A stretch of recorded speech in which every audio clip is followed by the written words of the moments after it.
హరే కృష్ణ అందరికీ. ఈరోజు 18 రోజులలో భగవద్గీత అవగాహనము అనేటువంటి ఈ కార్యక్రమానికి మీ అందరికీ కూడా ఇస్కాన్ శ్రీ శ్రీ రాధా గోవింద ఆలయము మంగళూరు కర్ణాటక తరఫున స్వాగతం తెలియజేస్తూ ఉన్నాము. ఈ 18 రోజులలో భగవద్గీత అవగాహనము అనేటువంటి ఈ కార్యక్రమము మీకు ఈ 18 రోజుల్లో భగవద్గీత గురించి పరిచయం చేయడం జరుగుతుంది.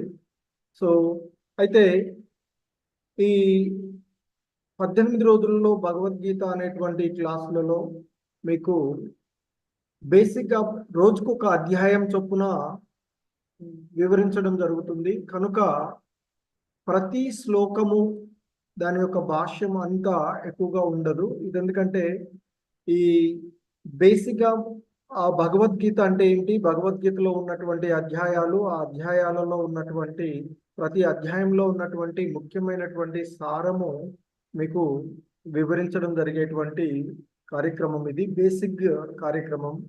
ఆ తర్వాత ఇంకా భగవద్గీత గురించి మీరు అధ్యయనం చేయాలి అంటే లెవెల్ 2, లెవెల్ 3 ఆ విధంగా భక్తి శాస్త్రి ఇంకా అన్ని కోర్సెస్ కూడా మీకు ఫ్రీగానే ఇస్కాన్ మంగళూరు కులాయ్ నుండి మీకు అందించడం జరుగుతుంది. అలా ఇంకా పూర్తిగా డీటెయిల్డ్గా చదవడానికి కూడా అవకాశం ఉన్నటువంటిది. ఆలయ అధ్యక్షులైనటువంటి నామనిష్ఠదాస ప్రభు వారి యొక్క మార్గదర్శకత్వంలో మీకు ఈ ప్రోగ్రామ్స్ అన్నీ కూడా ఇస్కాన్ శ్రీ శ్రీ రాధా గోవింద ఆలయం కులాయ్ మంగళూరు నుంచి ఫ్రీగానే అందించబడుతుంది. కాబట్టి ఈ కార్యక్రమంలో మీరందరూ పాల్గొని దీన్ని విజయవంతం చేయాలని కోరుకుంటూ ఉన్నాము. ఎందుకంటే ఇది భగవంతునికి సంబంధించి అంటే మన జీవన విధానంలో మనకి ముఖ్యమైనటువంటి అంశంగా ఉన్నటువంటిది.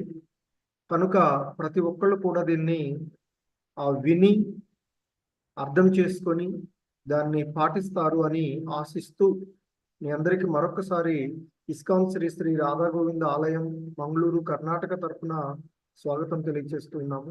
ఇస్కాన్ సాధారణంగా ఇస్కాన్ అనేటువంటిది చాలా వరకు తెలిసి ఉంటుంది. తెలియని వాళ్ళ కోసం ఒకసారి ISKCON, ఐ అనేటువంటిది ఇంటర్నేషనల్, ఎస్ అంటే సొసైటీ, ఫార్ కే కృష్ణ కాన్షియస్నెస్, CON అనేది కాన్షియస్నెస్, అంతర్జాతీయ కృష్ణ చైతన్య సంఘము.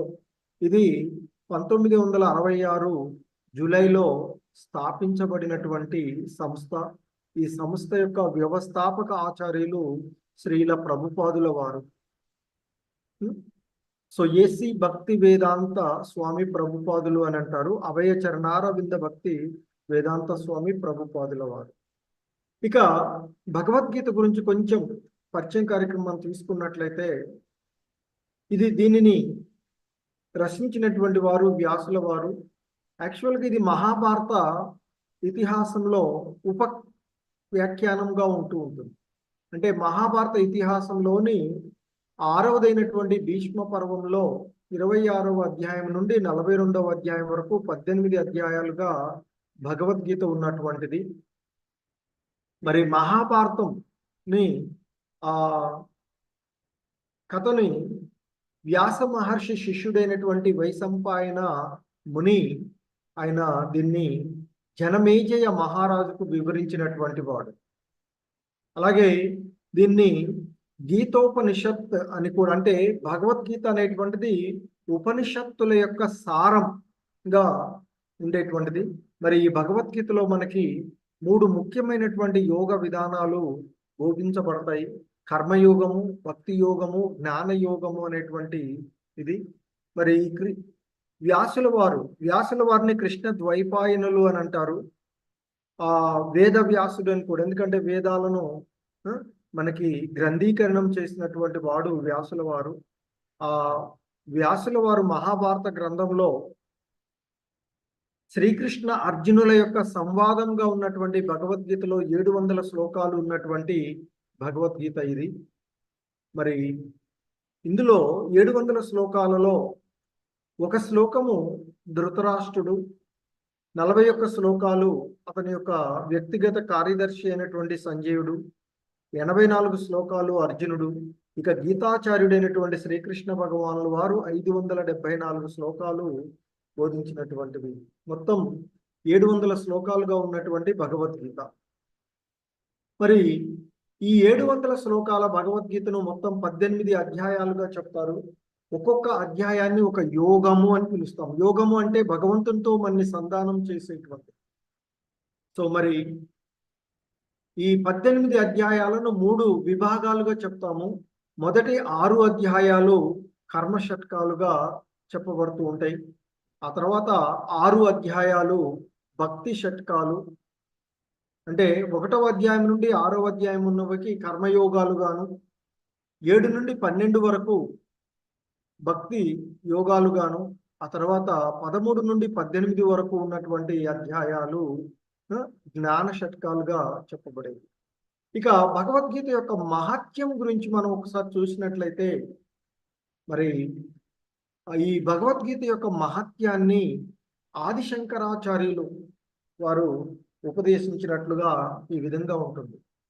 భగవద్గీత యొక్క ఉపదేశాలను జీవితంలో శ్రద్ధగా అనుసరించేవాడు సమస్త దుఃఖాల నుండి, కేశాల నుండి బయటపడతాడు. అంతేకాకుండా అతని తదుపరి జన్మ ఆధ్యాత్మికమే అవుతుంది అని గీతా మహాత్మ్యము బోధిస్తూ ఉన్నటువంటి అంశం. మరి ఇక్కడ ఈ భగవద్గీతను ఎవరైతే శ్రద్ధతోనూ సావధానంగా నిత్యం పఠిస్తారో, మరి శ్రీకృష్ణుని అనుగ్రహం వలన వారిపై పూర్వ పాపపు ఫలాలు ప్రభావాన్ని చూపలేవు అంటారు. మనము కర్మ ఫలాలు అంటాం కదా. సో ఆ కర్మ ఫలాలు ఏవి కూడా భగవద్గీతను అధ్యయనం చేసినటువంటి వారిపైన ఉండవు అని చెప్తూ ఉంటుంటారు. అంటే ఆ కర్మ బంధనాల నుండి వారు బయటపడతారు అని చెప్తుంటారు. ఇంకా గీతా మహాత్మ్యంలో మనకి తెలియచేస్తుంది ఏంటంటే, ఆ గంగా జలమును పానం చేసినటువంటి వాడు ముక్తి పొందుతాడు. మనకి పవిత్ర గంగా జలం చెప్తాం, గంగలో స్నానం చేస్తే ముక్తి లభిస్తుంది అని చెప్తారు. మరి ఇక్కడ గీత అనేటువంటిది గంగామృతం అని చెప్తారు. మరి గంగామృతం పానం చేసిన వాడి గురించి వేరుగా చెప్పేది ఏంటి అనేటువంటి ఇక్కడ చెప్తూ ఉన్నారు. అలాగే భగవద్గీత అనేది మహాభారతంలోని దివ్య అమృతంగా ఆది విష్ణువు అయినటువంటి శ్రీకృష్ణ భగవానుని చేత స్వయంగా ఉపదేశితమై ఉన్నది. ఎందుకంటే శ్రీకృష్ణ భగవానుడు విష్ణువు యొక్క అంశ కాదు. వాస్తవానికి శ్రీకృష్ణ భగవాను నుండే విష్ణువులు వచ్చినటువంటిది. సో కాబట్టి మరి ఆ ఆది విష్ణువు అయినటువంటి శ్రీకృష్ణ భగవానుడే స్వయంగా ఉపదేశితం చేసినటువంటిది ఈ భగవద్గీత. అలాగే ఇక్కడ ఈ గీతా మహత్యంలో చెప్తుంటారు, సర్వోపనిషదో గావో దోగ్ధా గోపాలనందన పార్థో వత్స సుధీర్భోక్త దుగ్ధం గీతామృతం మహత్.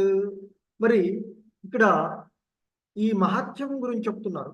సర్వ ఉపనిషత్తుల సారమైనటువంటి భగవద్గీత గోవు కాగా, గోపాలునిగా ప్రసిద్ధిగాంచిన శ్రీకృష్ణ భగవానుడు ఆ గోవు నుండి క్షీరమును పితుకువాడు.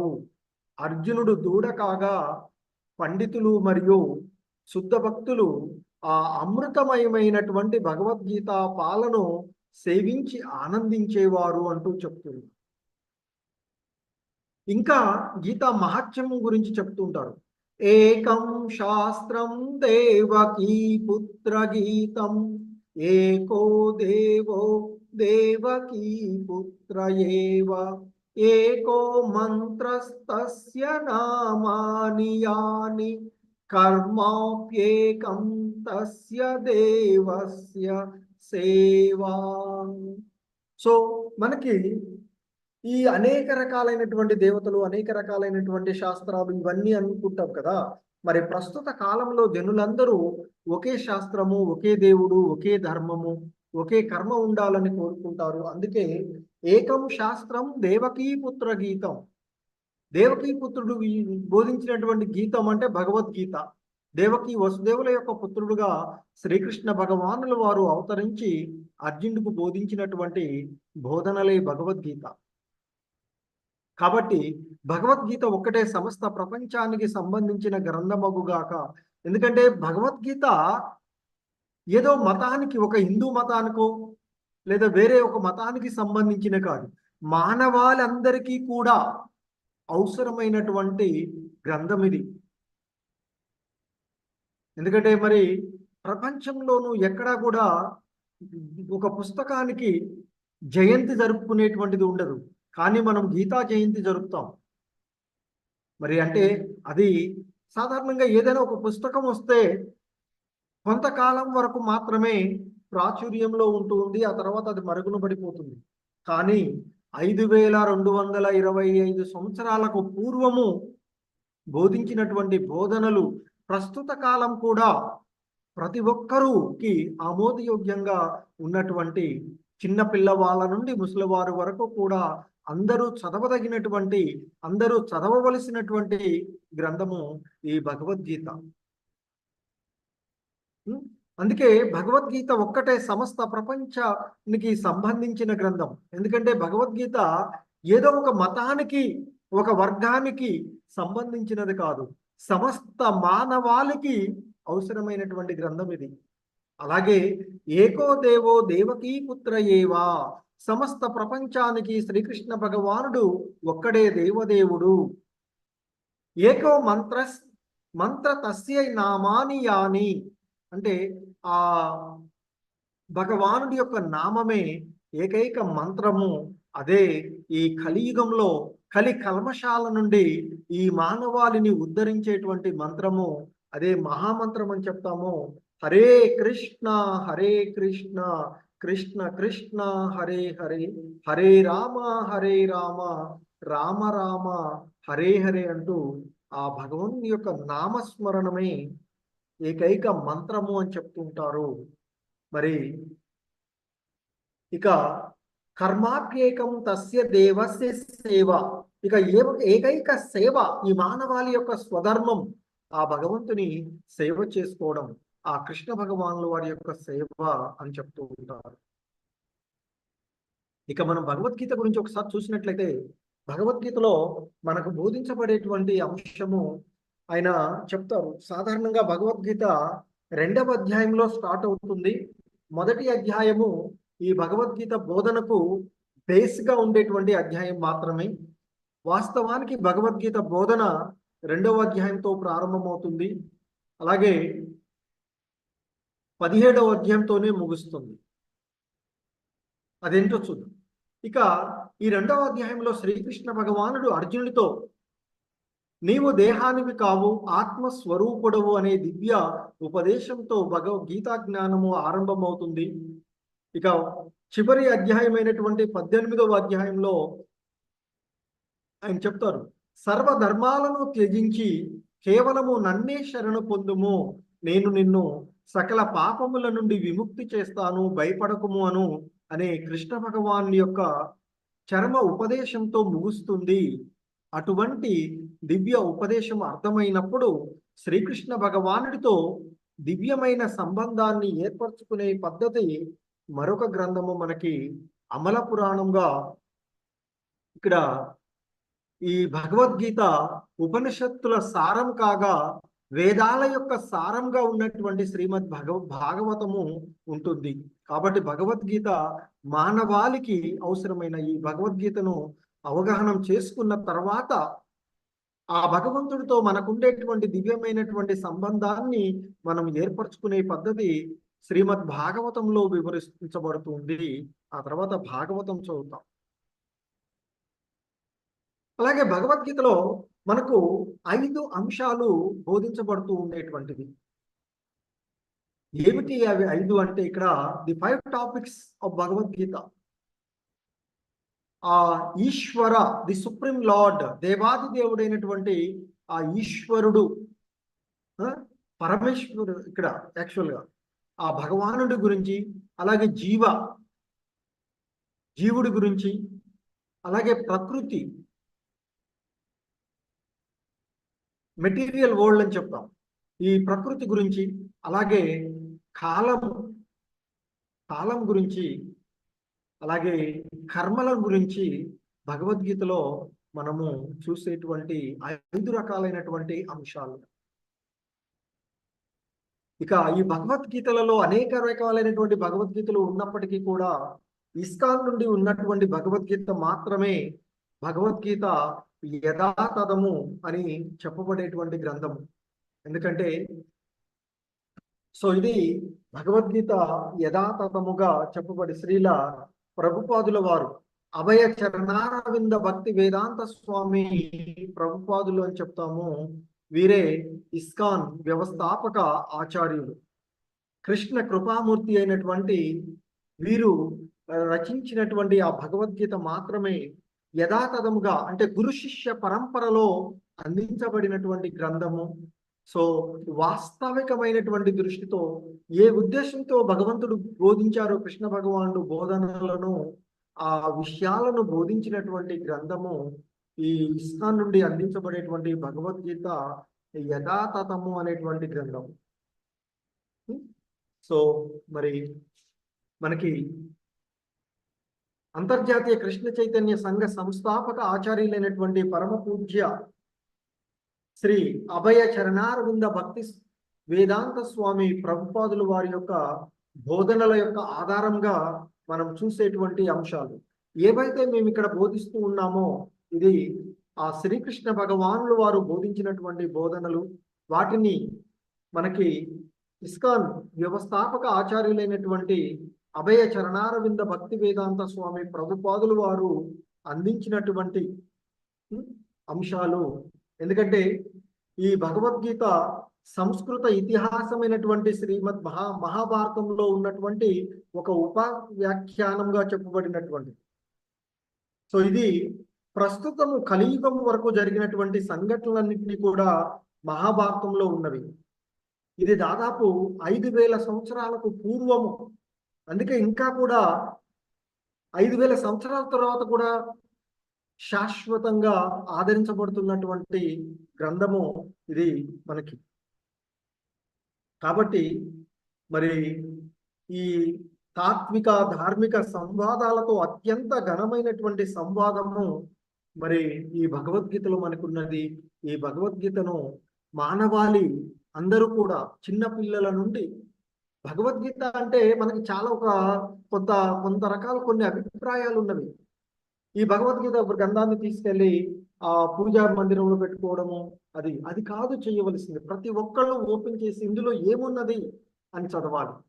అది చిన్న పిల్లల నుండి ముసలివారి వరకు ఎవరైనా, ఏ వయస్కులైనా, కాల దేశ పరిస్థితులకు సంబంధం లేకుండా చదవలసినటువంటి గ్రంథము. ఒక రకంగా చెప్పాలంటే మన జీవన విధానానికి ఒక మాన్యువల్ వంటిది అని చెప్తారు. ఎందుకంటే మనం చూస్తూ ఉంటాం ఈ సమాజంలో, ఎవడైనా ఒక చిన్న వస్తువు తయారు చేస్తే దాన్ని ఎలా వాడాలి, మరి అది ఏ విధంగా వాడితే మంచిగా పనిచేస్తుంది అనే దానికి ఒక మాన్యువల్ ఇస్తూ ఉంటుంటారు. మరి ఈ మానవాళికి మన జీవన విధానం ఏ విధంగా ఉండాలి అని తెలియచేసేటువంటి బోధనలే మనకి భగవద్గీతలో ఉన్నటువంటివి. కాబట్టి మానవాళ్ళందరూ కూడా చూడవలసినటువంటి. హరే కృష్ణ.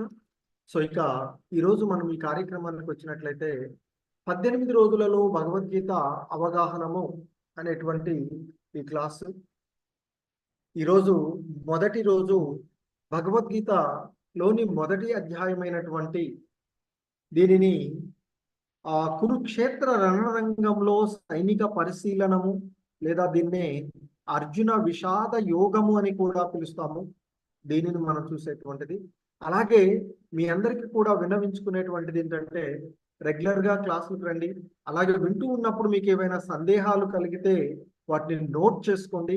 క్లాస్ అయిన తర్వాత ఒక 10 మినిట్స్ డిస్కషన్స్కి మనిషికి ఒక ప్రశ్న అడిగే విధంగా మీరు రెడీగా ఉంటే, వాటికి అంటే ఈ జరిగిన అధ్యాయం పైన మీకు ఏమైనా సందేహాలు ఉంటే జరిగిన క్లాస్ పైన మీరు డిజిటల్ హ్యాండ్ రైజ్ చేయడం ఉంటుంది. అలా చేస్తే మీ యొక్క సందేహాలను నివృత్తి చేయడానికి ప్రయత్నం చేస్తాం. హరే కృష్ణ. సో కాబట్టి క్లాసు వినేటప్పుడు జాగ్రత్తగా వినండి, రాసుకోండి. ఏవైనా సందేహాలు అనిపించినప్పుడు అవి ఏ శ్లోకము ఎక్కడ ఏంటి అనేది అడిగితే దానికి సంబంధించినటువంటి వివరణ ఇవ్వడానికి ప్రయత్నం చేద్దాము. అలాగే మనము ఏదైనా ఒక కార్యక్రమం ప్రారంభించుకునే ముందుగా కొన్ని ప్రణామ మంత్రాలు చదువుకుంటాము. మొదటగా గురు ప్రణామ మంత్రము. అది ఓం అజ్ఞానతిమిరాంధస్య జ్ఞానాంజనశలాకయా చక్షుర్మిలితం యేన తస్మై శ్రీ గురవే నమః.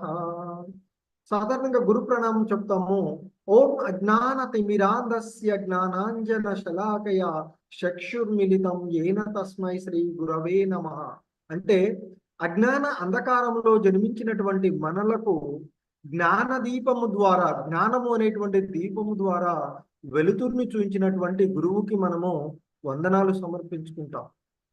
అలాగే ఇస్కాన్లో ఈ శ్రీల రూప గోస్వాముల వారు అనుచరులుగా ఉంటుంటాం మనం, అందుకే వారికి ప్రణామాలు అర్పిస్తాం. శ్రీ చైతన్య మనోభీష్టం స్థాపితం యేన భూతలే స్వయం రూపః కదా మహ్యం దదాతి స్వపదాంతికం. అలాగే మంగళాచరణం.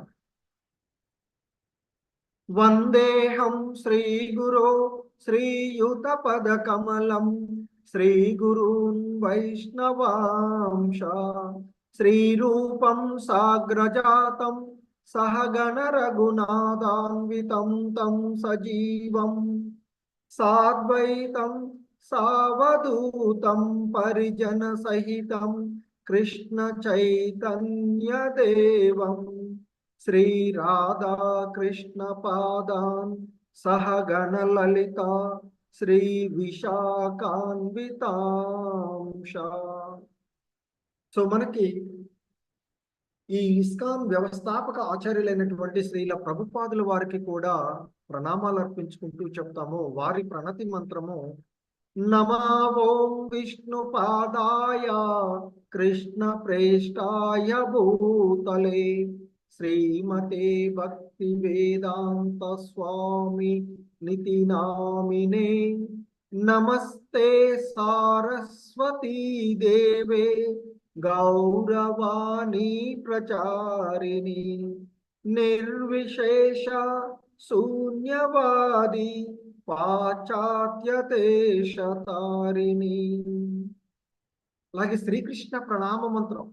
హే కృష్ణ కరుణా సింధో దీనబంధో జగత్పతే గోపేశ గోపికా కాంత రాధాకాంత నమోస్తుతే.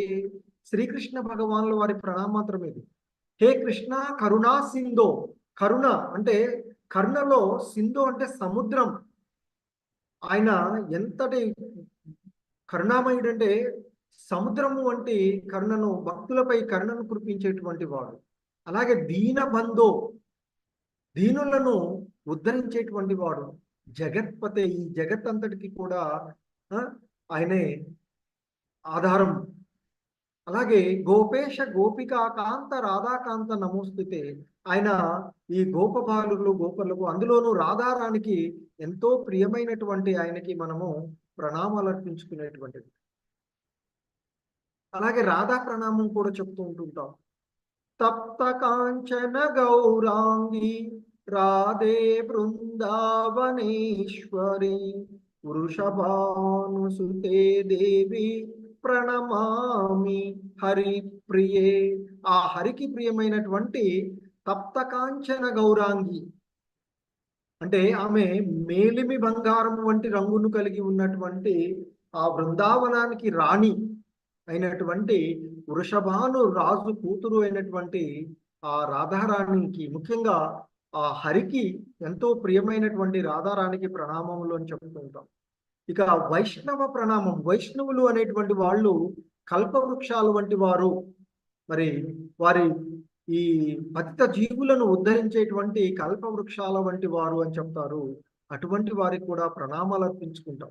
వాంఛా కల్పతరుభ్యశ్చ కృపా సింధుభ్య ఏవ చ పతితానాం పావనేభ్యో వైష్ణవేభ్యో నమో నమః.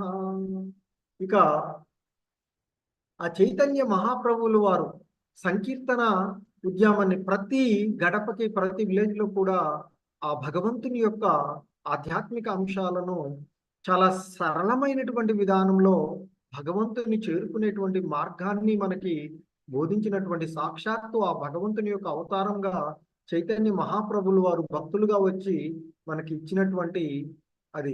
ఎందుకంటే ఆయన ఎప్పుడు కూడా ఆయన యొక్క సహచరులైనటువంటి ఆ నిత్యానంద ప్రభు, శ్రీ అద్వైత ప్రభు, గదాధర ప్రభు, శ్రీవాసాది ప్రభువుతో వీరితో కలిసి ఉంటారు. వీరినే పంచతత్వం అని పిలుస్తూ ఉంటుంటారు. దీని వలన మనం ఏవైనా అపరాధాలు చేస్తే అవన్నీ కూడా తొలగిపోయే విధంగా ఉంటుంది. ఇది మాత్రం చెప్తాను. జయ శ్రీ కృష్ణ చైతన్య ప్రభు నిత్యానంద శ్రీ అద్వైత గదాధర శ్రీవాసాది గౌర భక్త బృంద.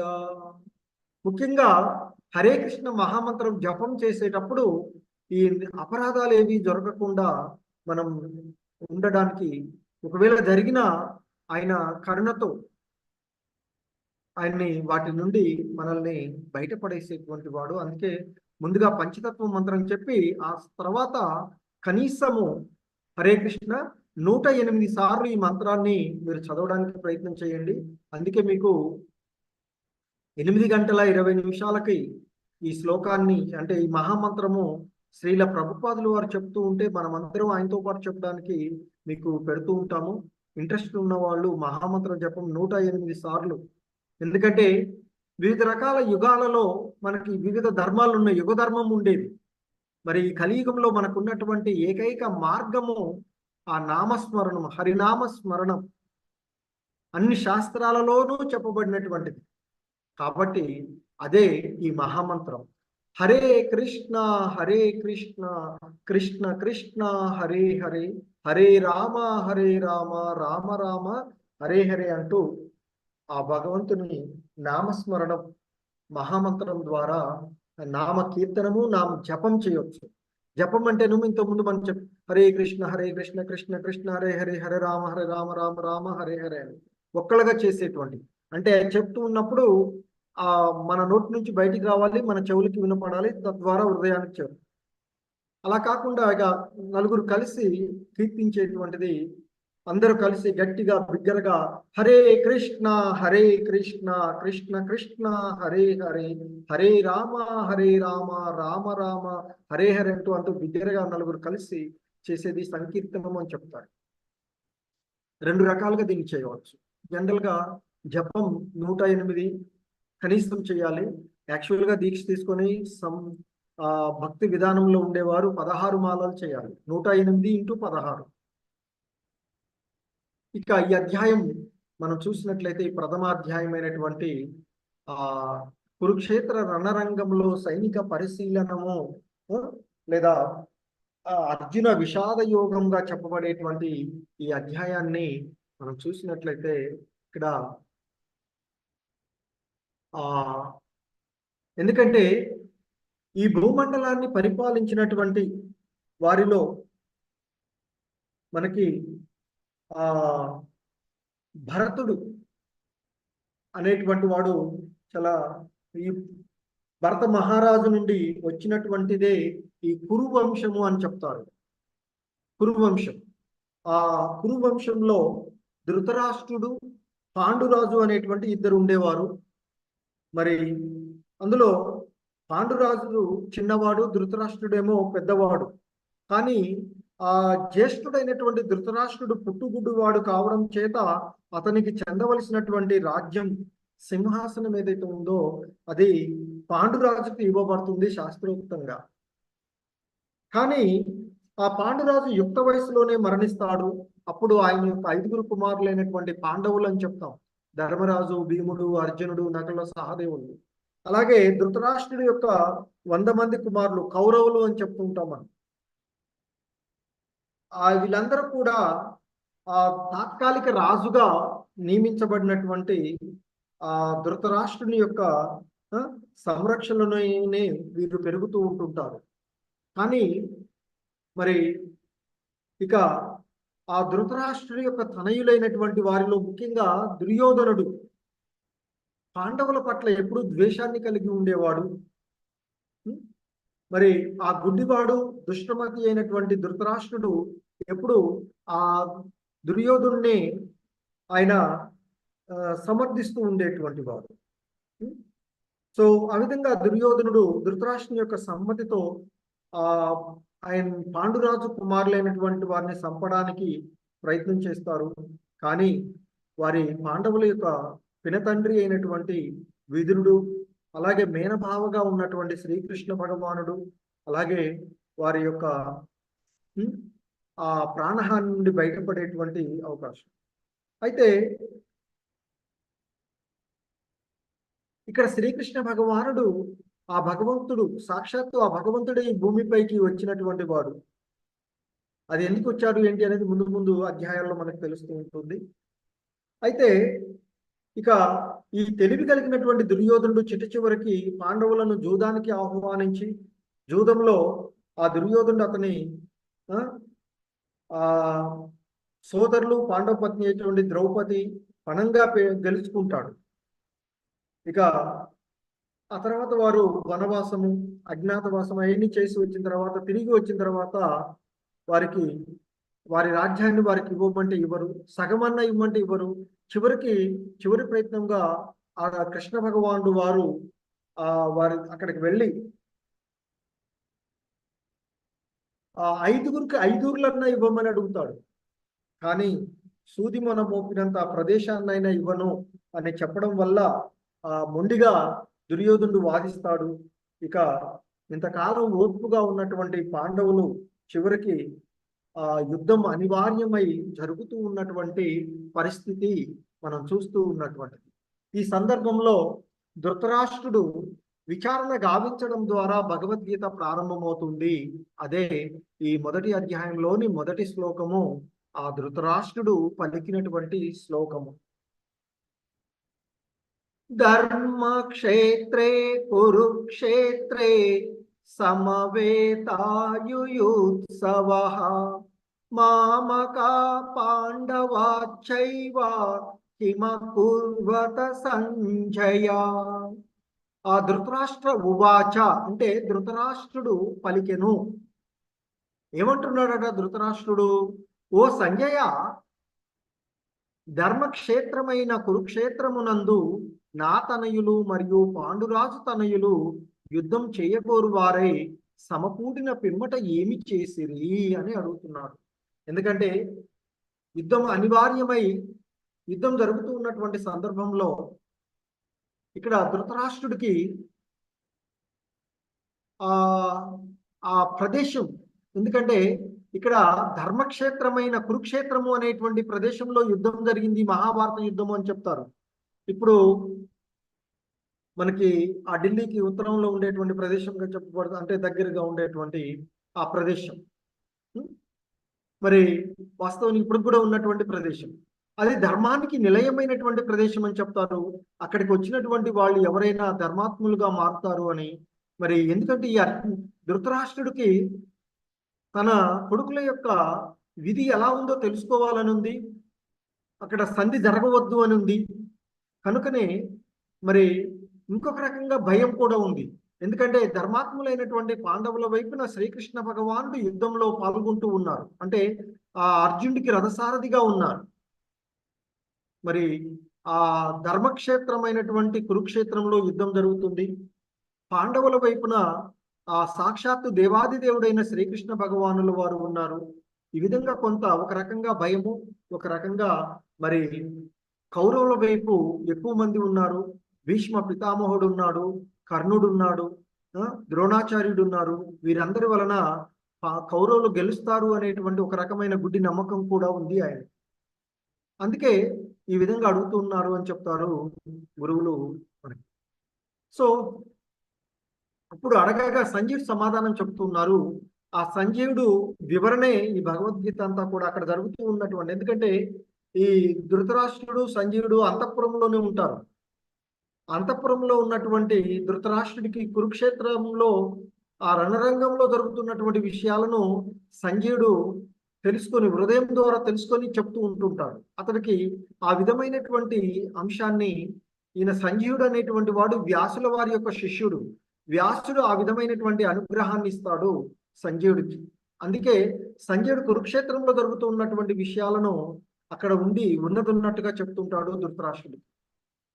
సంజయుడు చెప్తున్నాడు ఈ విధంగా, దృష్ట్వా తు పాండవానీకం వ్యూఢం దుర్యోధనస్తథా ఆచార్యముపసంగమ్య రాజా వచనమబ్రవీత్.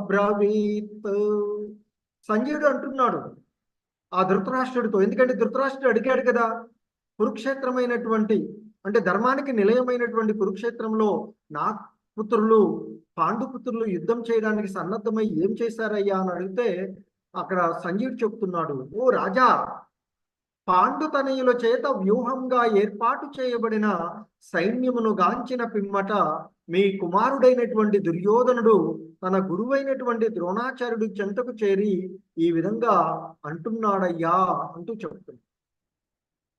ఏమంటున్నాడట, పశ్యైతాం పాండుపుత్రానాం ఆచార్య మహతీంచము వ్యూఢాం ద్రుపద పుత్రేణ తవ శిష్యేన ధీమతా.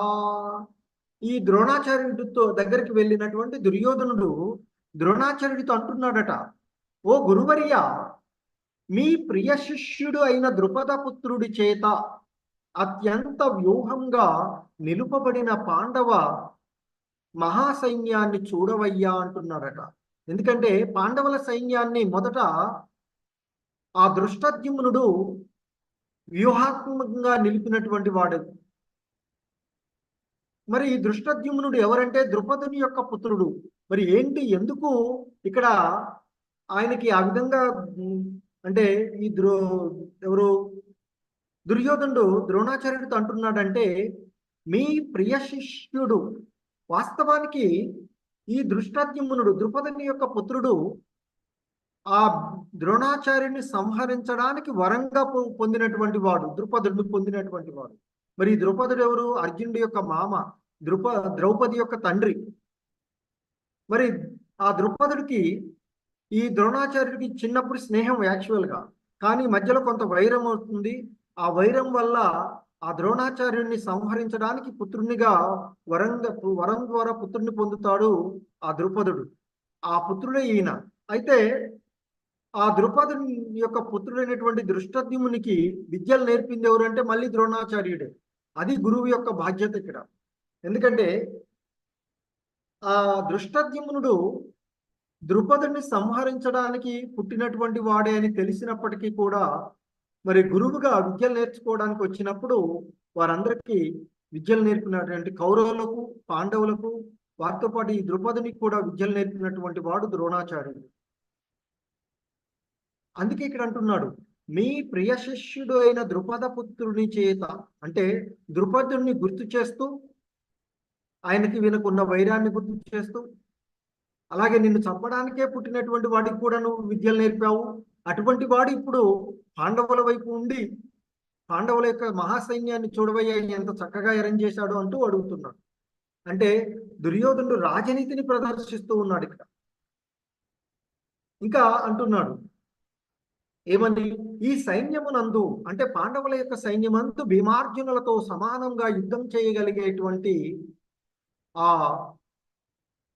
సూర్యులైనటువంటి ధనుర్ధరులు అనేక మంది ఉన్నారు. అందులో యుయుధానుడు, విరాటుడు, ద్రుపదుడు మొదలగు వారు మహాయోధులు ఉన్నారయ్యా పాండవ సైన్యంలో అంటూ గుర్తు చేస్తున్నారు. ఇంకా దృష్టకేతువు, చేకితాను, కాశీరాజు, పురజిత్తుడు, కుంతిభోజుడు, శైబ్యుడు వంటి సూర్యులైనటువంటి మహావీరులు, మహాయోధులు పాండవుల సైన్యంలో ఉన్నారు అంటూ గుర్తు చేస్తూ ఉన్నటువంటి విషయం. ఇంకా చెప్తున్నాడు, పరాక్రమంతుడైన యుధామన్యుడున్నాడు, శక్తిశాలి అయిన ఉత్తమౌజుడు, సుభద్రాతనయుడైన అభిమన్యుడు, ద్రౌపది కుమారులు అంటే ఉప పాండవులు అంటారు 5, వారు కూడా ఈ వీరులందరూ కూడా మహారథులుగా ఉన్నారు అంటూ ఆ విషయాన్ని గుర్తు చేస్తున్నారు. ఇక చెప్పి ఇంకా అంటున్నాడట, అస్మాకం తు విశిష్టాయే తాన్ని బోధ ద్విజోత్తమ నాయకా మమ సైన్యస్య సజ్ఞాతం తాన్ బ్రవీమితే. ఓ బ్రాహ్మణోత్తమ, నా సేనా బలమును నడుపుటకు ప్రత్యేకంగా యోగ్యులైనట్టి నాయకులను గూర్చి మీ కొరకై నేను తెలియచేస్తాను. ఇప్పటి వరకు దుర్యోధనుడు తన గురువైనటువంటి ద్రోణాచార్యుడికి పాండవ సైన్యాన్ని గురించి చెప్పి ఇప్పుడు అంటున్నాడు, నా సేనా బలాన్ని గురించి కూడా నీకు తెలియచేస్తానయ్యా అంటూ ఏం చెప్తున్నాడంటే, యుద్ధంలో ఎల్లప్పుడూ విజయం సాధించేటువంటి మీరున్నారు. ఎందుకంటే ద్రోణాచార్యుడు వారందరికీ కూడా గురువు. ఆయన మరి ఆయన ఉన్నప్పుడంత వరకు యుద్ధంలో విజయం వారి వైపే ఉంటుంది. అలాగే భీష్ముడు కూడా ఎవరు కూడా జయించేటువంటి అవకాశం తక్కువ. కర్ణుడు, కృపుడు, అశ్వత్థామ, వికర్ణుడు మరియు సోమదత్తుని తనయుడైన భూరిశ్రవుడు వంటి వారు మన సైన్యంలో ఉన్నారు.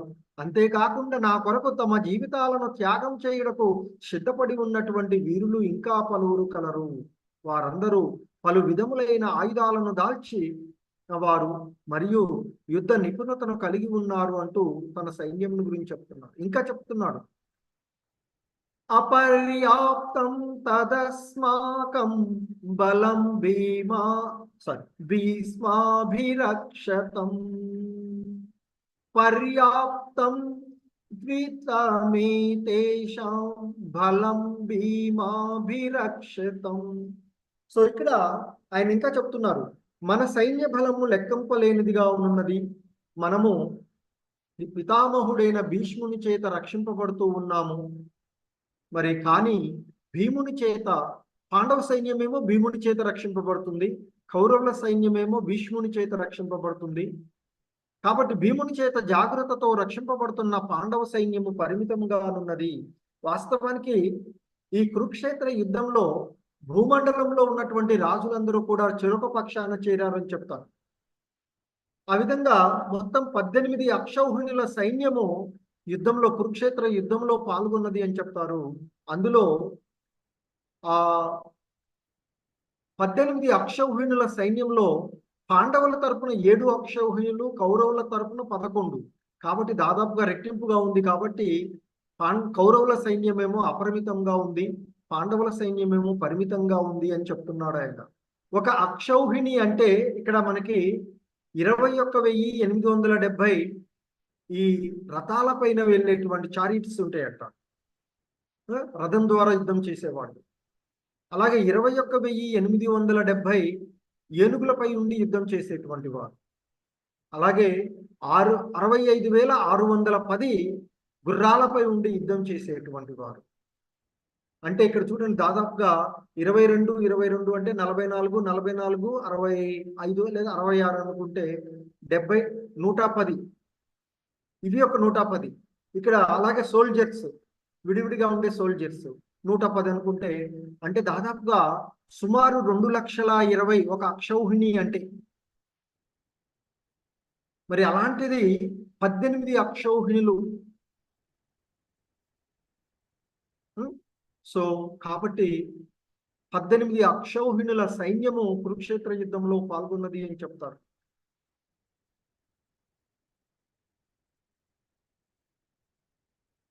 ఇంకా అంటున్నాడు, అయనేషు సర్వేషు యథాభాగమవస్థిత భీష్మమేవాభిరక్షంతు భవంత సర్వ ఏవ హి. అలా ఆ సైన్యాలను గురించి చెప్పిన తర్వాత ఇంకా దుర్యోధనుడు అంటున్నాడట, కావున కౌరవ సేనా నాయకులందరికీ నేను చెప్తున్నాను, మీరు మీ యొక్క వ్యూహాత్మక స్థానాలను పరిరక్షిస్తూ భీష్మ పితామహుడికి పూర్తిగా సహకారం అందించమని పిలుపునిస్తూ ఉన్నాను అంటూ ఆ భీష్ముడు వీళ్ళకి సర్వసైన్యాధ్యక్షుడుగా ఉన్నటువంటి వాడు.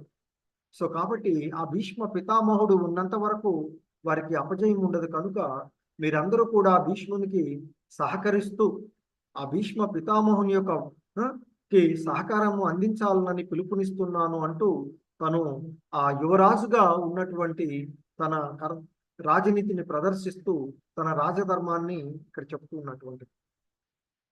సో ఎప్పుడైతే ఆ విధంగా ఆయన ఆ భీష్మ పితామహుడికి మీరందరూ సహకరించండి అని చెప్పగానే ఆ భీష్ముడు ఇక తన మనుమడైనటువంటి దుర్యోధుని సంతోషపరిచే విధంగా అప్పుడు ఎప్పుడైతే దుర్యోధనుడు ఆ విధంగా సహకారం అడిగి చెప్పాడో అప్పుడట ఆ కురువంశ మహాపరాక్రమంతుడు వృద్ధ పితామహుడు అయినటువంటి భీష్ముడు దుర్యోధనుడికి సంతోషం కలిగేలా సింహ గర్జన వంటి ధ్వని కలుగునట్లుగా తన యొక్క శంఖనాదాన్ని పూరించాడు అని చెప్తున్నాడు. భీష్మ పితామహుడు యుద్ధ ప్రారంభ సూచికగా కౌరవుల తరపు నుండి తన యొక్క శంఖాన్ని పూరించాడు. ఎందుకంటే యుద్ధ ప్రారంభ సంకేతాలుగా, ఎందుకంటే చెప్పి రెడీ కాండి అంటే అంత జనాల్లో ఎవరికి వినపడదు. అందుకే శంఖనాదాలు పూరిస్తూ ఆ చేస్తూ ఉంటారు, శంఖారావం పూరిస్తూ. సో ఇక్కడ ఆ పెద్ద శబ్దం కలిగే సింహ ధ్వని కలిగేలాగా ఆ భీష్మ పితామహుడు శంఖాన్ని పూరించాడట. ఎప్పుడైతే ఆయన ఆ విధంగా శంఖాన్ని పూరించారో మిగిలిన సైనికులందరూ కూడా వారి వారి యొక్క శంఖాలను, తర్వాత వివిధమైనటువంటి వాద్యాలు, బేరులు, శృంగాలు అన్నీ కూడా ఒక్కసారిగా మోగించారట. ఆ సంఘటిత ధ్వని మిక్కిలి భీకరంగా ఉన్నది అని చెప్తున్నారు. ఎప్పుడైతే కౌరవుల వైపు నుండి ఆ విధంగా యుద్ధ శంఖనాదాలు పూరించబడ్డాయో, ఇక పాండవుల వైపు నుండి యుద్ధ ప్రారంభ శంఖనాదాలుగా ఈ చెప్తున్నారు. తత శ్వేతైరైయుక్తే మహతి స్యందనే స్థితౌ మాధవ పాండవ చైవ దివ్యౌ శంకౌ ప్రదత్మతుః. ఇక పాండవుల వైపు నుండి తెల్లని గుర్రాలతో కూడిన మహారథంలో కూర్చున్న కృష్ణుడు మరియు పాండుకుమారుడైన అర్జునుడు కూడా తమ దివ్య శంఖాలను పూరించారు అంటూ సంజయుడు ధృతరాష్ట్రుడితో చెప్తున్నాడు. మరి ఆ పాండవుల వైపు నుండి పాంచజన్యం ఋషికేశో దేవదత్తం ధనంజయ పౌండ్రం దద్మౌ మహాశంకం భీమకర్మ హృకోదర. ఆ వృషికేశుడు అంటే శ్రీకృష్ణ భగవానుడు వృషికేశుడుగా కీర్తించేవాడు. ఆ వృషికేశుడైన శ్రీకృష్ణుడు పాంచజన్యము అనే శంఖాన్ని పూరించాడట. ఇక అర్జునుడు ధనంజయుడు అనేటువంటి అర్జునుడు పిలువబడే అర్జునుడు దేవదత్త అనే శంఖాన్ని పూరించాడట. ఇక ఘనంగా భుజించేటువంటి భీమకర్మ హృకోదర, ఆ ఘనంగా భుజించేటువంటి భీముడు పౌండ్రము అనేటువంటి మహాశంఖాన్ని పూరించాడట. ఇక అదే సమయంలో ఆ ధర్మరాజు అనంత విజయము అనే శంఖాన్ని, నకులుడు సుఘోష అనే శంఖాన్ని, సహదేవుడు మణిపుష్పక అనే శంఖాన్ని, అలాగే గొప్ప విలుకాడైన కాశీరాజు, శిఖండి, దృష్టద్యుమ్నుడు, విరాటుడు, జయింపరానటువంటి వాడు సాత్యకి, ద్రుపదుడు, ద్రౌపది తనయులు, గొప్ప బాహువులు కలిగిన సుభద్రా తనయుడైన అభిమన్యుడు, వీరందరూ కూడా వారి వారి యొక్క శంఖాలను పూరించారట పాండవుల వైపు నుండి. అయితే ఆ పాండవుల వైపు నుండి వచ్చినటువంటి వివిధ శంఖముల యొక్క ధ్వని అతి భీకరమైందట. భూమి ఆకాశాలు దద్దరిల్లే విధంగా శంఖాలు వచ్చాయట. ఆ శంఖారావాలు ధార్తరాష్ట్రుల హృదయములను బద్దలు చేసినవి. అయ్యా, నీ కొడుకుల యొక్క హృదయాలు కూడా బద్దలైనవి అయ్యా. పాండవుల నుండి వచ్చినటువంటి శంఖనాదాల వల్ల ఆ భూమి ఆకాశాలను దద్దరిల్లే విధంగా వచ్చినటువంటి ఆ పాండవుల యొక్క శంఖనాదాలు నీ కొడుకులైనటువంటి వారి యొక్క హృదయాలను కూడా బద్దలు చేసే విధంగా ఉన్నాయి అని చెప్తున్నారు. సో అప్పుడు ఇంకా చెప్తున్నాడు, ఓ రాజా, అప్పుడు పాండుసుతుడైన అర్జునుడు జెండాపై హనుమంతుని సిహనంగా కలిగి ఉన్న రథంలో గాంధీవము ఎత్తిపట్టి యుద్ధ సన్నద్ధులై ఉన్న దుర్యోధనాదులను చూసి శ్రీకృష్ణుడితో ఇలా అంటూ ఉన్నాడయ్యా అంటున్నాడు. ఏమంటున్నాడట శ్రీకృష్ణుడితో ఇక్కడ చూద్దాం నెక్స్ట్. దానికి ముందుగా ఇక్కడ పాండవుల వైపు విజయ సంకేతాలుగా ఉన్నది శ్రీకృష్ణ భగవానుడు పాండవుల వైపు ఉన్నాడు. మరి ఆ పాండవుల వైపు శ్రీకృష్ణుడు ఉన్నాడంటే ఆ ప్రదేశము ధర్మక్షేత్రము, అలాగే ఆ అర్జునుడు వాడుతూ ఉన్నటువంటి రథము దివ్యమైనటువంటి రథము, ఆ రథం పైన హనుమంతుడు యొక్క సిహనము, జెండా పైన ఆయన యొక్క ఆ కపిరాజు ఉన్నటువంటి హనుమంతుడు ఉన్నటువంటిది. మరి ఆ పూర్ణ పురుషోత్తముడైన కృష్ణ భగవానుడు ఉన్నాడు అంటే లక్ష్మీమాత విజయం కూడా అక్కడే ఉంటుంది. అలాగే ఈ పాండవుల శంఖనాదాల వలన కౌరవుల యొక్క హృదయాలు బద్దలవ్వడము అనేటువంటి, అలాగే ఇంకా ముఖ్యమైనటువంటిది ఏంటంటే ఆ మోక్షద ఏకాదశి రోజే ఇది స్టార్ట్ అయింది యుద్ధము. భగవంతుడు పాండవుల వైపు ఉన్నారు కనుక ఇవన్నీ పాండవులకు విజయావకాశాలుగా చెప్తూ ఉంటారు. సో మరి అర్జునుడు అంటున్నాడట, అర్జున ఉవాచ సేనయోరుభయోర్మధ్యే రథం స్థాపయ మే అచ్యుత యావదేతాన్ నిరీక్షేహం యోద్ధుకామానవస్థితాన్ కర్మయా సహ యోద్ధవ్యం అస్మిన్ రణ సముద్యమే. అర్జునుడు అంటున్నాడట శ్రీకృష్ణ భగవానుడితో, ఓ అచ్యుత, చ్యుతి లేనటువంటి వాడు, నశింపు లేనటువంటి వాడు, శాశ్వతుడు సనాతనుడు అయినటువంటి కృష్ణ భగవాను బోధిస్తున్నాడు. ఏమంటున్నాడట అర్జునుడు కృష్ణుడితో, నా రథమును రెండు సైన్యాల మధ్యలో నిలపవయ్యా, తద్వారా ఈ మహాయుద్ధ రణరంగంలో నేనెవరెవరితో యుద్ధం చేయవలసి ఉన్నదో చూసే అవకాశం నాకు కలుగుతుంది అంటూ అర్జునుడు శ్రీకృష్ణుడిని అడిగాడట. ఎందుకంటే శ్రీకృష్ణుడు అర్జునుడి యొక్క రథానికి సారథిగా ఉన్నటువంటి వాడు. అప్పుడు ఇంకా సంజయుడు చెప్తున్నాడు ఏమని, ఓ భరతవంశీయుడా అంటే ధృతరాష్ట్రునితో అంటున్నాడు, అర్జునుడి చేత ఆ విధంగా సంబోధించబడి, ఏ విధంగా అచ్యుత అని సంబోధించబడినటువంటి ఆ శ్రీకృష్ణ భగవానుడు ఆ అర్జునుడి యొక్క ఉత్తమమైనటువంటి రథాన్ని ఇరు సేనల నడుమ నిలిపాడట. సో ఈ విధంగా అర్జునుడి యొక్క రథాన్ని ఇటు కౌరవులు పాండవుల సైన్యాల మధ్యలో నిలిపి, ముఖ్యంగా భీష్ముడు, ద్రోణుడు మరియు ఇతర భూపాలకుల సమక్షంలో శ్రీకృష్ణుడు ఆ రథాన్ని నిలిపి అర్జున్తో అంటున్నాడట, ఓ అర్జున, ఓ పార్థ, ఇచ్చట కూడి ఉన్నటువంటి కురువంశీయులందరినీ గాంచవయ్యా అంటూ పలికాడట శ్రీకృష్ణుడు.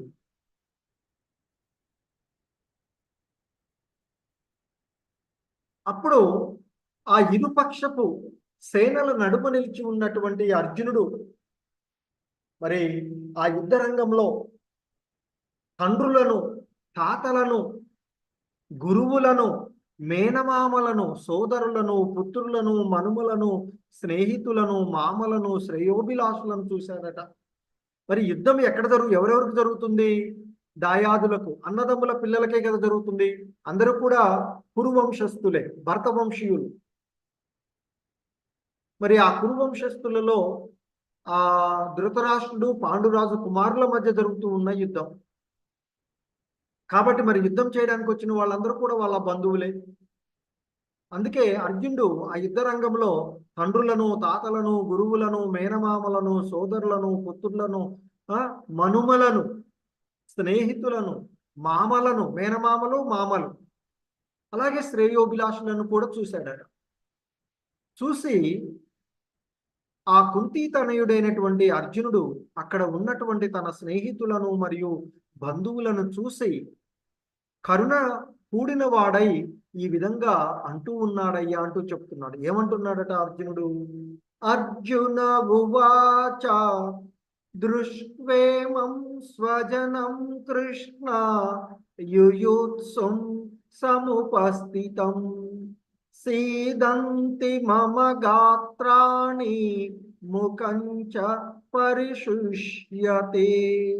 అర్జునుడు అంటున్నాడట కృష్ణుడితో, ఓ కృష్ణ, యుద్ధాసక్తులై ఎదురుగా ఉన్న చుట్టాలను చూడగానే నా అవయవాలన్నీ తడబడి నా నోరు ఎండిపోతూ ఉన్నదయ్యా అంటూ ఇంకా అంటున్నాడట ఏమని, నా దేహమంతా కంపించుతున్నది, నాకు రోమాంచితమవుతున్నది, నా యొక్క గాంధీవము నా చేతి నుండి జారిపోతూ ఉన్నది, నా చర్మము మండిపోతూ ఉన్నది అంటూ చెప్తున్నాడు. ఇంకా అంటున్నాడట, ఇప్పుడు ఇక్కడ నేను ఏమాత్రము నిలబడలేకుండా ఉన్నాను, నన్ను నేను మర్చిపోతూ ఉన్నాను, నా మనసు చలించిపోతూ ఉన్నది. ఓ కృష్ణ, ఓ కేసి సంహారి, కేవలము అశుభ శకునములనే నాకు కనబడుతూ ఉన్నాయి అంటూ ఆ అర్జునుడు శ్రీకృష్ణ భగవానుల వారితో ఆ విధంగా అంటూ ఉన్నాడట. సో ఇక్కడ మరి అక్కడ ఉన్నటువంటి వారందరినీ చూడగానే అర్జునుడు ఆ హృదయంలో మోహానికి గురయ్యాడు. అయ్యో, వీళ్ళంతా నా బంధువులు, నా శ్రేయోభిలాషులే కదా, వీరందరినీ మేము యుద్ధంలో చంపుకుంటున్నామే ఒకరినొకరము అంటూ ఆ స్ట్రెస్ గురయ్యి ఆయన యొక్క అవయవాలు కంపించటము, నోరెండిపోవడము, దేహం అంతా కంపించిపోవడము, రోమాలు నికరపరుచుకోవడము, చేతిలో ఉన్న వస్తువులు జారిపోవడము, చర్మము కాలిపోవడము, ఆ కింద ఉన్నట్టు భూమి తిరుగుతూ ఉన్నట్లు ఉండడము, నేను ఇక్కడ ఏమాత్రము నిలబడలేకుండా ఉన్నానన్నారు కదా. మనసు మర్చిపోతూ ఉన్నటువంటి పరిస్థితి అర్జునుడిలో ఉన్నదట.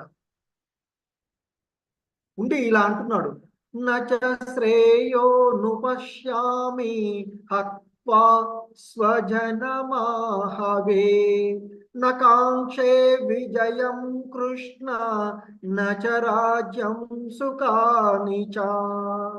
ఇంకా అంటున్నాడట అర్జునుడు, ఓ కృష్ణ, ఈ యుద్ధంలో నా వారిని చంపడం వల్ల ఏ విధమైన శ్రేయస్సు కలుగుతుందో నేను తెలుసుకోలేకుండా ఉన్నాను.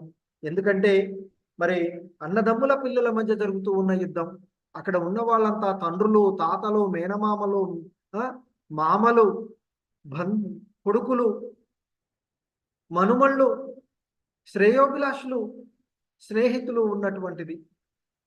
కావున ఆయన అంటున్నాడు, తెలుసుకోలేకుండా ఉన్నానయ్యా. కాబట్టి తదుపరి విజయము కానీ, అంటే ఈ యుద్ధం వలన వచ్చేటువంటి విజయం కానీ, ఆ విజయంలో రాజ్యం వస్తే రాజ్యం కానీ, మరి రాజ్యం వల్ల సుఖాలు వస్తే ఎలాగూ, కాబట్టి దాని వలన కలిగేటువంటి సుఖాలు కానీ ఏవీ నాకు అక్కర్లేదయ్యా అంటూ కృష్ణ భగవానుడిని అర్జునుడు వేడుకుంటున్నాడు. ఇంకా అంటున్నాడట ఆయన, ఓ గోవిందా, మేము ఎవరి కొరకు రాజ్యాన్ని, సుఖాన్ని, చివరకు జీవనాన్ని కూడా కోరుకుంటూ ఉన్నామో వారందరూ ఈ యుద్ధ రంగంలో సన్నద్ధులై నిలిచి ఉండగా మరి ఆ రాజ్యాదుల వలన మాకేమీ ప్రయోజనం కలుగుతుందయ్యా? ఎందుకంటే ఇటువైపైనా అటువైపైనా తన కొడుకులు యుద్ధంలో పాల్గొంటున్నారు, మనమళ్ళు ఉన్నారు, శ్రేయోభిలాషులు అందరూ ఉన్నారు. కాబట్టి మరి వాళ్ళ కోసమే కదా సాధారణంగా మరి యుద్ధం చేస్తే బంధువులు వాళ్ళందరూ, మనం ఏదైనా గొప్పగా సాధిస్తే మన బంధుమిత్రులకు, స్నేహితులకు చెప్పుకుంటాం. మరి ఈ విజయం అయిపోయిన తర్వాత ఆ రాజ్యము, సుఖము, ఈ జీవన విధానాన్ని కోరుకుంటున్నాం. వాళ్ళంతా ఇప్పుడు యుద్ధంలో నిలబడి ఉన్నారు. మరి కాబట్టి ఆ తర్వాత వచ్చే రాజ్యాదుల వలన మాకేం ప్రయోజనం కలుగుతుంది? ఓ మధుసూదన, గురువులు, పుత్రులు, తాతలు, మేనమామలు, మామలు, మనుమలు, తండ్రులు, భావమర్దులు, ఇంకను ఇతర బంధువులందరూ తమ ప్రాణాలను మరియు సంపదలను విడుచుటకు సిద్ధమైన ఎదుట నిలబడి ఉండగా వారు నన్ను చంపగోరినా నేనెందుకయ్యా వారి జోలికి పోవాలి? ఓ జనార్దన, కేవలము ఈ భూలోకము అటుంచి ముల్లోకాల రాజ్యాధిపత్యముకైనా నేను వారితో యుద్ధం చేయడానికి సిద్ధం లేకుండా ఉన్నానయ్యా. ధృతరాష్ట్రుని పుత్రులను చంపడం వల్ల మేమెట్టి ఆనందాన్ని పొందగలుగుతామయ్యా అంటూ ఆ అర్జునుడు కృష్ణ భగవానుల వారితో చెప్తూ ఉన్నటువంటి. ఇంకా అంటున్నాడు, ఇటువంటి దుర్మార్గులను చంపినచో, ఎందుకంటే కౌరవులు ఎలాగో దుష్టులే, మాకు పాపమే కలుగుతుంది కనుక ధృతరాష్ట్రుని పుత్రులను, బంధువులను చంపటం మాకు తగదు. ఓ మాధవ, సంబంధీకులను చంపుకోవడం వల్ల కలిగే లాభం ఏమిటి? మేము ఎలా సుఖంగా ఉండగలము అంటూ అడుగుతున్నారు. సాధారణంగా మనకి ఆ దుర్మార్గులుగా చెప్పబడే వాళ్ళు 6 రకాలైనటువంటి వారిని దుర్మార్గులుగా చెప్తుంటారు. ఎవడైతే విషం పెట్టి చంపడానికి ప్రయత్నం చేస్తాడో వాడు దుర్మార్గుడే, వాడిని శిక్షించవచ్చు అని వేదాలు, శాస్త్రాల్లో చెప్పబడుతుంది. అకార్డింగ్ టు వేదిక్ ఇంజెక్షన్స్, ఇక్కడ నియమాలు, there are 6 kinds of aggressors. ఇక్కడ దుర్మార్గులు కమ్ముతుంది. 1 విషాన్ని పెట్టించేటువంటి వాడు, 2 ఇంటికి నిప్పు పెట్టేటువంటి వాళ్ళు. ఎలాగో పాండవులకు విషం పెట్టి చంపడానికి ప్రయత్నం చేశారు కౌరవులు, అలాగే లక్క ఇంట్లో పెట్టి దహనం చేయడానికి ప్రయత్నం చేశారు. అలాగే ఆయుధాల చేత కూడా దాడి జరిగినటువంటిది. అలాగే ఆస్తులను దోసుకున్నారు. పాండవులకు హస్తినాపురం, వాళ్ళ యొక్క రాజ్యాన్ని వారు దోసుకున్నారు.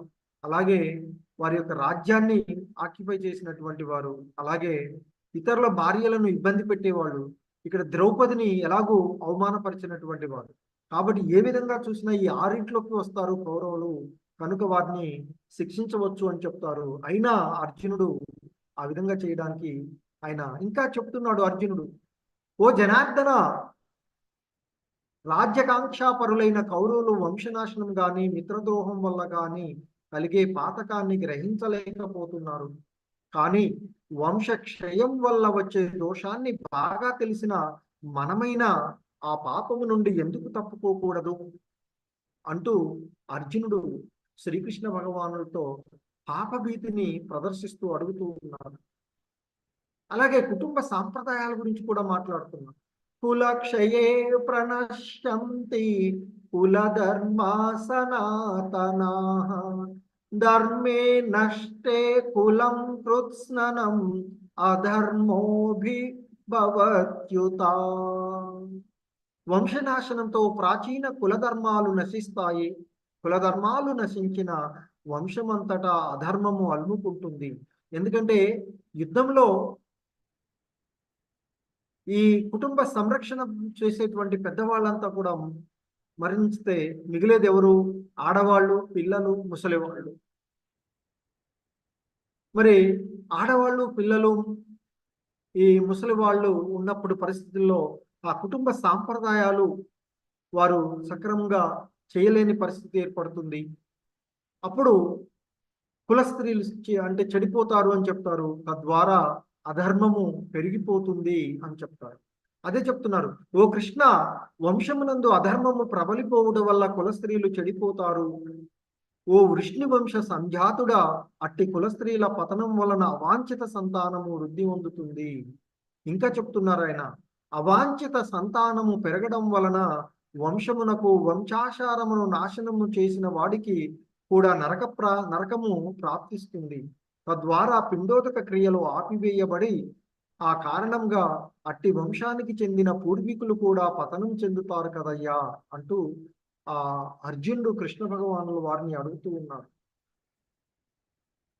ఇంకా చెప్తున్నారు, దుష్ట చర్యల చేత కులాచారాలు నశింపజేసి అవాంఛనీయ సంతానమునకు కారణమైన వాళ్ళ పాపకర్మల చేత అన్ని రకాల కుల ధర్మాలు మరియు జాతి ధర్మాలు నాశనమవుతాయి అంటూ చెప్పి ఇంకా అంటున్నాడు, యది మామ ప్రతీకారమ శస్త్రం శస్త్రపానయః దార్తరాష్ట్ర రణే హన్యో తన్మే క్షేమతరం భవేత్.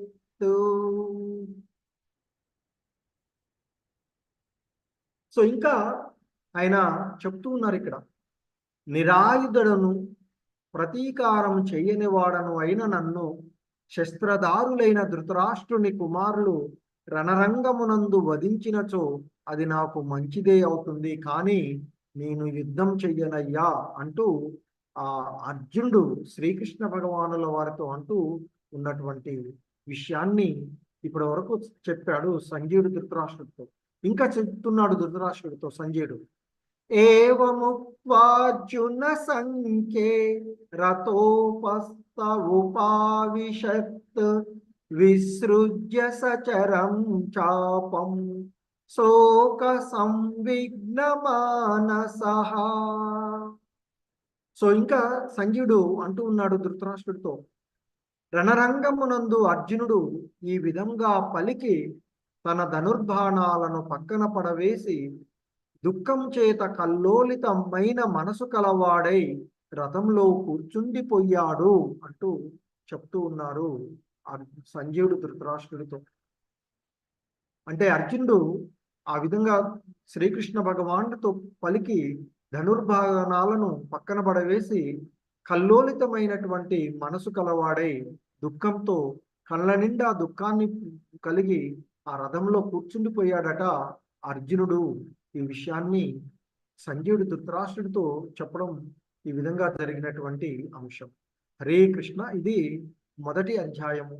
ఇది జస్ట్ ఎందుకు శ్రీకృష్ణ భగవానుడు భగవద్గీతను బోధించవలసి వచ్చిందో అనేటువంటిది మనకి ఈ అధ్యాయం ద్వారా తెలుస్తుంది. ఎందుకంటే అర్జునుడు ఆ యుద్ధ రంగంలో తన వారందరిని చూసి మోహానికి గురి అయ్యి నేను యుద్ధం చెయ్యలేను అనగా, అప్పుడు ఆ మోహము నుండి బయటపడవేయడానికి కృష్ణ భగవానులు వారు బోధించిన బోధనలే భగవద్గీత. అది రేపటి అధ్యాయం నుండి మనం చూడవచ్చు.